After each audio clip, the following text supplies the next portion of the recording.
Ang mabuting balita ng Panginoon ayon kay San Mateo, chapter 15, verse 21 to 28. Noong panahong iyon, si Jesus ay nagpunta sa lupaing malapit sa Tiro at Sidon.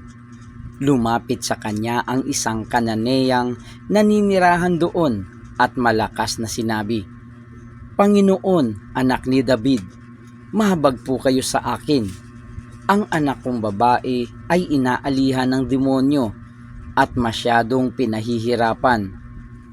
Ngunit gaputok may di tumugon si Jesus at lumapit ang kanyang mga alagad at sinabi sa kaniya, "Pagbigyan na nga po ninyo." At nang umalis, siya'y nag-iingay at susunod-sunod sa atin. Sumagot si Jesus, "Sa mga tupang naliligaw ng sambahayan ng Israel lamang ako sinugo." Ngunit lumapit sa kanya ang babae, lumuhod sa harapan, at ang sabi, "Tulungan po ninyo ako, Panginoon." Sumagot si Jesus, "Hindi dapat kunin ang pagkain ng mga anak upang ihagis sa mga tuta." "Tunay nga po, Panginoon," tugon ng babae. "Ngunit ang mga tuta man ay nagsisikain ng mumong nalalaglag sa hapag ng kanilang Panginoon."